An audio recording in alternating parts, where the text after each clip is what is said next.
Bismillahirrahmanirrahim. Assalamualaikum warahmatullahi wabarakatuh. Apa kabar anak-anak hebat kelas 8?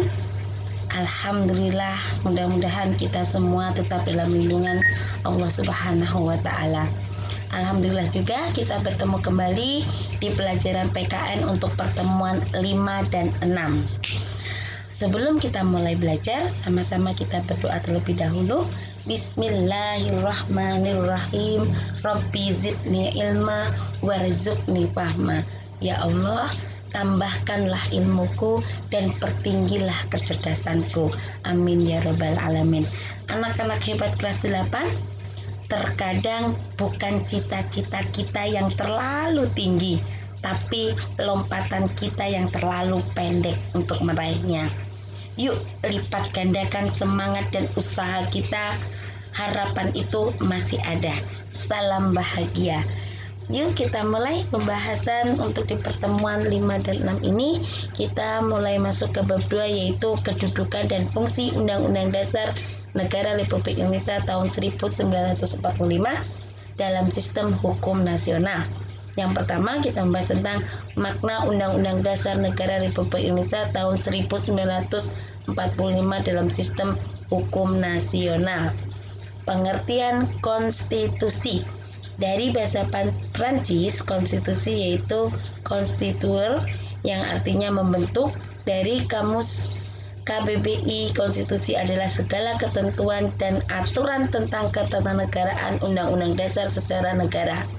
Konstitusi dapat diartikan sebagai suatu pernyataan mengenai bentuk dan susunan suatu negara yang dipersiapkan sebelum atau sesudah negara yang bersangkutan berdiri. Pengertian konstitusi menurut para ahli. Yang pertama, F. Strong. Konstitusi adalah kumpulan prinsip atau asas yang mendasari kekuasaan pemerintah, hak-hak masyarakat, serta hubungan keduanya. Menurut K.C. Weyerhaeuser, konstitusi adalah seluruh sistem pemerintahan sebuah negara serta aturan yang membentuk dan mengatur pemerintah yang bersangkutan.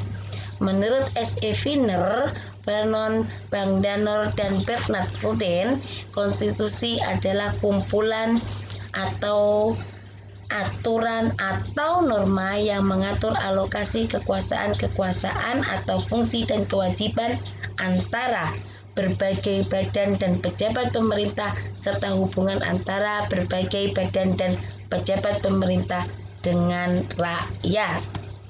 Selanjutnya kita beranjak ke pertemuan 6 ya, yaitu masih di bab yang sama, yaitu kita membahas tentang pokok pikiran. Pertama adalah persatuan, pokok pikiran kedua adalah keadilan sosial, pokok pikiran ketiga adalah kedaulatan rakyat, keempat adalah pokok pikiran dari pembukaan undang-undang, yaitu ketuhanan dan kemanusiaan. Apa saja? Yang pertama adalah makna pokok pikiran 1 dan 2, yaitu pokok pikiran pertama adalah persatuan. Pemahaman tersebut menjelaskan bahwa negara Indonesia adalah negara yang melindungi dan meliputi segenap bangsa Indonesia dan seluruh tumpah darah Indonesia, serta mencakup segala paham golongan dan paham perorangan.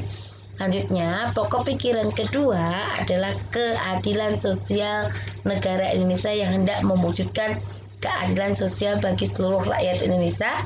Keadilan sosial tersebut diwujudkan berdasarkan kesadaran bahwa setiap warga negara Indonesia memiliki hak dan kewajiban yang sama dalam kehidupan bermasyarakat. Selanjutnya, makna pokok pikiran keempat dan kelima, yaitu kedaulatan rakyat. Dalam pokok pikiran ini, negara Indonesia adalah negara yang menganut paham kedaulatan rakyat yang berdasarkan kerakyatan dan permusyawaratan perwakilan. Pokok pikiran yang keempat adalah ketuhanan dan kemanusiaan. Dalam pokok pikiran ini, negara Indonesia merupakan negara yang berketuhanan yang Maha Esa menurut dasar kemanusiaan yang adil dan beradab. Selanjutnya, bangsa Indonesia dalam pembukaan Undang-Undang Dasar 1945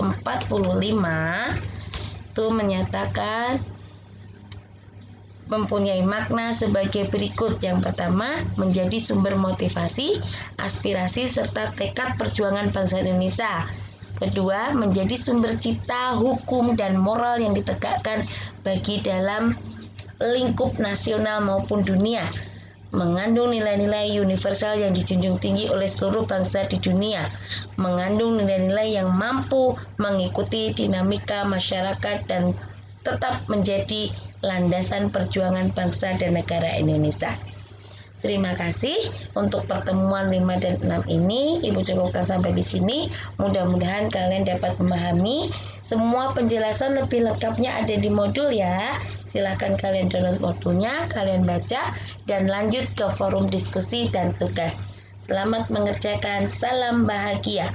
Wassalamualaikum warahmatullahi wabarakatuh.